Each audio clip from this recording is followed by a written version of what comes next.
Vamos falar de mudanças de estado físico da matéria. As principais fases da matéria são sólido, líquido e vapor. Mudança de sólido para líquido, fusão, é o que o gelo faz quando ele derrete. Mudança de líquido para sólido, solidificação, a água quando congela. Líquido para vapor, vaporização, a água em ebulição, por exemplo, passando de líquido para vapor. Quando você tem o vapor, você retira o calor dele, ele volta para o estado líquido, é liquefação ou condensação, esses dois nomes são equivalentes. Passagem direta de sólido para vapor, a gente chama de sublimação. O gelo seco, por exemplo, que é formado de gás carbônico, ele sublima nas condições atmosféricas de pressão e temperatura. Então ele passa direto de sólido para vapor. Por isso que ele é chamado de gelo seco, você não vê a fase líquida dele. Da mesma forma, se você pegar o gás carbônico e retirar o calor dele, ele vai passar de vapor para sólido, ele vai sublimar também. Esse processo de vapor para sólido pode ser chamado de sublimação ou sublimação inversa, ou também pode aparecer ressublimação. A naftalina também faz o processo de sublimação, passa de sólido para vapor, retira calor, ela passa de vapor para sólido. Existem três processos de vaporização, que é a passagem de líquido para vapor. A ebulição, que é quando a substância atinge o seu ponto de ebulição, por exemplo, a água, a pressão de 1 atm no nível do mar, ela atinge os 100 graus Celsius, ela começa a ferver, ela começa a formar bolhas. É um processo rápido de passagem de líquido para vapor. Evaporação já é um processo mais lento, por exemplo, a roupa secando no varal. A água que está na roupa, ela não atinge o ponto de ebulição, ela está muito abaixo dessa temperatura. Mas mesmo assim, a água da roupa vai passando lentamente do estado líquido para o estado de vapor.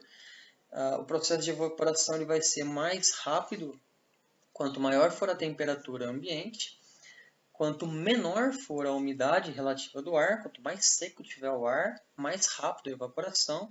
E o vento também contribui para a roupa secar mais rapidamente. E calefação é quando você tem um processo rápido de mudança de líquido para vapor. Por exemplo, quando você pega uma frigideira que está muito quente e joga algumas gotas de água em cima dela, ela passa rapidamente de líquido para vapor. Durante a mudança de estado físico de substâncias puras, a temperatura não vai variar. Então, se a gente colocar um cubo de gelo em cima da mesa, ele vai começar a derreter. O processo de fusão vai manter a temperatura da água em 0 graus Celsius, desde que esteja ao nível do mar. Então, a água que está ao redor do gelo, ela vai continuar em 0 graus enquanto tiver gelo. Depois que todo o gelo derreter, que somente tiver líquido, aí esse líquido ele vai aumentando a temperatura de 0, 1, 2 e vai até entrar em equilíbrio térmico com o ambiente. Mas enquanto tiver um pedacinho de gelo, essa água que está em contato com o gelo vai continuar em 0 graus. Da mesma forma, quando você pega uma panela com água e coloca na chama de um fogão, quando atinge a temperatura de 100 graus Celsius, ao nível do mar, a água começa a ferver, ela entra em ebulição. Se você aumentar do fogo baixo para o fogo alto, a temperatura da água não vai mudar de 100 graus Celsius. Você vai somente fazer com que ela evapore mais rapidamente. Se você quiser aumentar a temperatura de ebulição da água, você tem que aumentar a pressão. Então, se você colocar dentro de uma panela de pressão, a temperatura consegue passar de 100 graus Celsius, porque a pressão ela passa de 1 atm. Então, se você vai cozinhar um alimento, se o alimento em contato com a água já está fervendo, não importa se você está em fogo alto ou fogo baixo, porque o tempo de cozimento ele vai ser determinado pela temperatura, que é 100 graus Celsius, seja em fogo baixo ou em fogo alto. Agora, se você colocar numa panela de pressão, realmente o alimento vai cozinhar mais depressa, mais rápido, porque você consegue aumentar a temperatura de ebulição da água além de 100 graus Celsius. Aí você consegue diminuir o tempo de cozimento do alimento. Calor latente. A quantidade de calor necessária para provocar uma mudança de estado físico de uma substância é diretamente proporcional à sua massa. Quanto maior a massa da substância, mais calor você tem que fornecer para provocar uma variação do estado físico. E L é a constante de proporcionalidade, é o calor latente de mudança de estado físico da substância, que vai depender de qual substância é, se é água, se é álcool, vai depender também de qual é o processo de mudança de estado, se é fusão, se é ebulição. Então, cada substância tem um calor latente específico, dependendo da substância, dependendo de qual é o processo de mudança de estado físico. Por exemplo, o calor latente da água. O calor latente de fusão da água é 80 calorias por grama. O calor latente de vaporização da água é 540 calorias por grama. O mais ou menos vai depender do processo. Se a fusão é positivo, porque a substância vai absorver calor para derreter. Se a solidificação é negativo o calor latente, porque ela precisa perder 80 calorias a cada grama para solidificar. Da mesma forma, para passar de líquido para vapor, você precisa fornecer 540 calorias a cada grama, e para condensar, você tem que retirar 540 calorias por grama. Então, esse valor de 80 calorias por grama para calor latente de fusão significa que se você tiver 1 grama de gelo, que já está no ponto de fusão, que é 0 graus Celsius, e você quiser transformar esse 1 grama de gelo nos mesmos 1 grama de água, sem nenhuma mudança de temperatura, você tem que fornecer 80 calorias. E se você tiver esse 1 grama de água a 0 graus, você quiser transformar para gelo, você quiser solidificar, você precisa retirar 80 calorias dessa quantidade de água para que ela volte para o estado sólido. Então, positivo quando a substância absorve calor para derreter, negativo quando ela perde calor para congelar. Então, o calor latente é mais ou menos 80 calorias por grama para a água, dependendo se é fusão, positivo, solidificação, negativo. Ninguém precisa decorar esse valor, os problemas fornecem esse valor para a gente. Calor latente e vaporização da água. Da mesma forma, se a gente tiver 1 grama de água que já está no ponto de ebulição, que é 100 graus Celsius, e a gente quiser passar esse 1 grama de água para 1 grama de vapor, na mesma temperatura, sem nenhuma mudança de temperatura, na mudança de estado físico de substâncias puras, a gente tem que fornecer 540 calorias. Agora, se eu tiver esse 1 grama de vapor, que está a 100 graus, e eu quero passar ele para o estado líquido, também a 100 graus, eu tenho que retirar 540 calorias desse 1 grama de vapor para ele condensar, para ele liquefazer. Então, o calor latente de vaporização da água é mais 540 calorias por grama, e de condensação ou liquefação é menos 540 calorias por grama. Da mesma forma, ninguém precisa decorar esse valor. Perceba que é muito mais difícil você mudar o estado de vapor para líquido do que de sólido para líquido. A gente precisa de uma energia muito maior para vaporizar do que para fundir, para derreter. Curva de aquecimento de uma substância pura. Na substância pura, a curva de aquecimento fica claro os patamares de mudança de estado físico. Então, esse patamar onde a temperatura não varia é o processo de fusão. O outro patamar, outra mudança de estado físico, é a vaporização. A gente percebe que a temperatura também fica constante. Então, vamos considerar uma substância inicialmente uma temperatura inicial no estado sólido. A gente fornece uma quantidade de calor Q1 para essa substância, ela vai aumentar a temperatura até a temperatura de fusão. Chegou na temperatura de fusão, a gente vai ter o processo de derretimento. Então, a gente tem aqui no mesmo ambiente sólido mais líquido. Ele absorve uma quantidade de calor Q2 no processo de fusão. Aqui a gente tem totalmente no estado líquido, a gente vai aumentar a temperatura da substância do estado líquido, fornecendo uma quantidade de calor Q3 somente para aumentar a temperatura. Chegou na temperatura de vaporização, a gente tem novamente o processo de mudança de estado físico, agora de líquido para vapor. Então aqui a gente tem no mesmo ambiente líquido mais vapor, sem nenhuma mudança de temperatura. E ela absorve uma quantidade de calor Q4 na mudança de estado físico.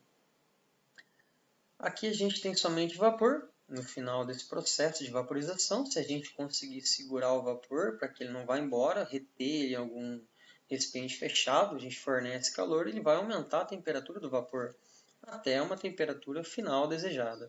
Então, essa é a quantidade de calor Q5, que é fornecida para aumentar a temperatura do vapor. Por exemplo, a quantidade de calor que um bloco de gelo, inicialmente a 40 graus negativo, recebe para chegar a ser vapor em 120 graus Celsius é dada pelo gráfico abaixo. Determine a massa de gelo. A gente tem o calor latente de fusão e de vaporização, o calor específico do gelo do vapor e o calor específico do estado líquido. Bom, inicialmente o gelo estava a menos 40 graus no estado sólido, que fornece calor. Aqui é o processo de fusão, a gente identifica o patamar, o primeiro processo de mudança de estado é a fusão. Aqui a gente tem o líquido sendo aquecido, novo patamar, novo processo de mudança de estado, agora vaporização, e aqui é o vapor. Então vamos lá, a gente tem inicialmente o gelo a 40 graus Celsius negativos. Se a gente fornecer calor para esse gelo, ele não vai derreter de imediato porque ele não está no ponto de fusão. Primeiro a gente fornece calor para esse gelo e ele vai chegar em 0 graus, que é o ponto de fusão. Então essa primeira quantidade de calor que foi fornecida, esse Q1, é sensível, é MC delta θ, é aquecimento do gelo, não tem nenhuma mudança de estado físico aqui. Agora sim, a gente tem o gelo nesse ponto que está em 0 graus, já está no ponto de fusão, a gente fornece calor para esse gelo, agora ele vai derreter. Ele vai passar para o estado líquido sem nenhuma mudança de temperatura, a substância pura continua em 0 graus. Essa quantidade de calor Q2 que a gente fornece na mudança da fusão de sólido para líquido. E esse Q2 é o calor latente, que é igual a M vezes L. A gente tem o líquido aqui em 0 graus, derreteu completamente o gelo. Vamos fornecer calor agora para essa água a 0 graus. Ela não vai ferver de imediato, ela não vai entrar em ebulição, porque ela não está no ponto de ebulição. Primeiro você fornece calor para essa água para que ela chegue no ponto de ebulição, que é 100 graus.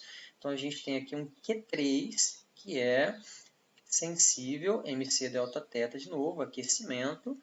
E chegando aqui em 100 graus Celsius, que é essa posição aqui do gráfico, está na temperatura de ebulição. Agora sim a gente fornece calor para essa água na temperatura de ebulição, ela vai mudar de estado físico, ela vai passar para vapor, sem mudança de temperatura. Esse Q4 aqui é latente, M vezes L, que é mudança de líquido para vapor. Então a gente vaporizou a água em 100 graus Celsius, a gente está nesse ponto. Se a gente fornecer calor para esse vapor, mantendo o ambiente fechado, segurando o vapor em algum recipiente, a gente fornece calor e a gente aumenta a temperatura do vapor de 100 para 120. Então esse Q5 aqui é sensível, é MC delta θ de aquecimento do vapor. A soma desses 5 Qs, 1, 2, 3, 4, 5, vai dar no total 750 quilocalorias, como mostra aqui o gráfico, 750 mil calorias. Perceba que aqui está em quilocalorias. Então, se a gente somar o Q, Q1, Q2, Q3, Q4, Q5, vai ser igual ao Q total, que é 750 mil calorias. Esse primeiro Q é sensível, é aquecimento, então é MC delta θ, Czinho do gelo. O Q2 é latente de fusão, então é M vezes L. Esse L é de fusão. O Q3 é aquecimento da água de 0 a 100, então é o calor sensível também, MC delta θ. Esse Czinho aqui é do estado líquido. O Q4 é vaporização, então é M vezes L. Esse é o calor latente de vaporização.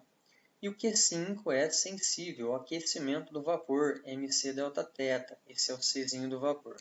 Colocando aí os valores, a massa a gente vai descobrir. O calor específico sensível do gelo é meio.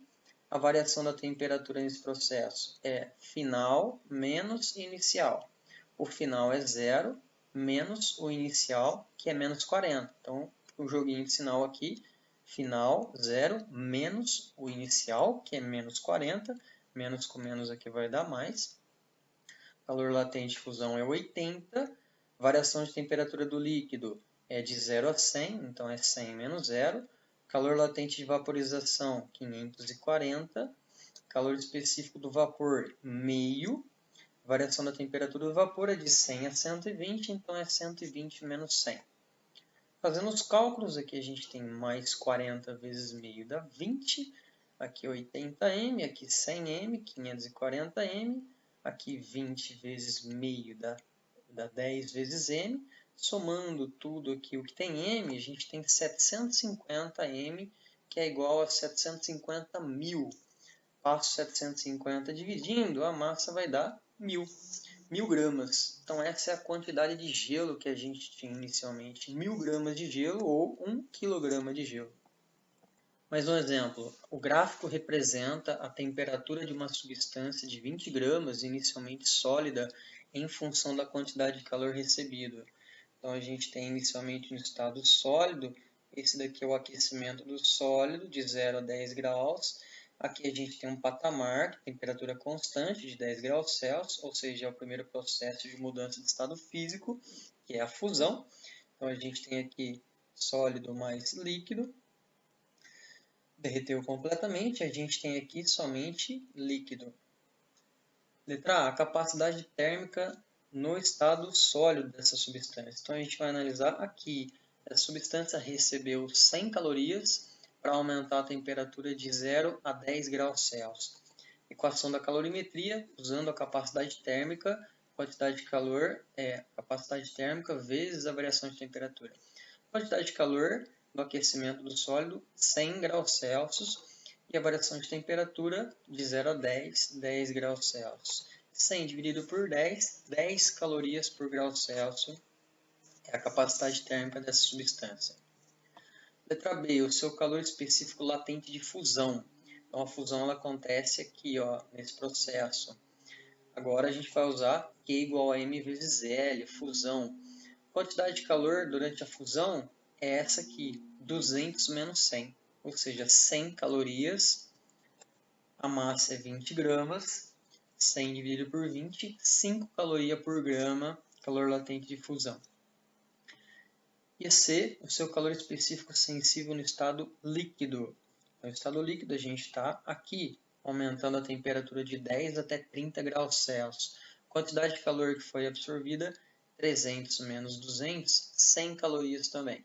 Então é aquecimento, a gente vai usar a equação da calorimetria, que é igual a mc delta θ. Quantidade de calor, 300 menos 200, 100. A massa, 20, a gente quer o calor específico. Variação de temperatura é de 10 a 30, então é 30 menos 10. Então aqui dá 20 vezes 20, 400. Passo 400 dividindo, 100 dividido por 400. 1/4, que é 0,25 caloria por grama grau Celsius. A variação da pressão atmosférica com altitude. Quanto mais alto a gente sobe numa montanha, a pressão atmosférica ela vai diminuindo. Isso porque a camada de ar, a camada da atmosfera que a gente tem do topo de uma montanha até a extremidade da atmosfera, ela vai ser muito menor do que se a gente estivesse no nível do mar, por exemplo. Então, a pressão atmosférica ela diminui à medida que você sobe, à medida que você aumenta a altitude. E a pressão externa, a pressão atmosférica, ela vai influenciar no ponto de ebulição das substâncias. Então, quando a gente estiver ao nível do mar, a água ela vai ferver em 100 graus Celsius. A pressão atmosférica é de 1 atm. Quando a gente vai subindo, a pressão atmosférica vai diminuindo e a temperatura de ebulição também vai diminuindo. Então, vai ficando mais fácil você ferver a água em altitudes maiores. Então, se você estiver aqui no topo do Monte Everest, por exemplo, você vai conseguir ferver a água numa temperatura muito menor do que 100, em torno de 70, alguma coisa, graus Celsius, a água já começa a ferver no topo do Monte Everest. Então, quanto maior a altitude, menor a pressão atmosférica e também menor vai ser a temperatura de ebulição da substância. Então, o ponto de ebulição ele não depende somente da temperatura, ele depende também da pressão externa. Uma experiência simples que é possível fazer, você pode pegar uma seringa, colocar uma água aqui. Essa água ela pode estar na temperatura ambiente, mas se ela estiver morna, melhor, você percebe melhor o efeito. Quente não, porque pode ser perigoso se queimar, mas se ela estiver morninha, você já percebe o efeito.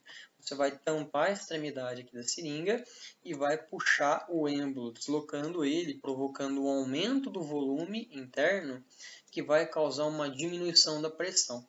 Então, essa água está longe de 100 graus Celsius. Vamos supor que ela está em 40 graus Celsius. Se você aumentar o volume na hora que você desloca aqui o êmbolo da seringa, você causa uma diminuição da pressão interna aqui dentro.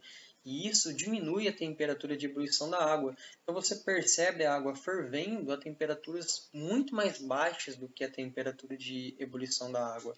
Então, uma experiência simples para demonstrar a importância da pressão no ponto de ebulição da água.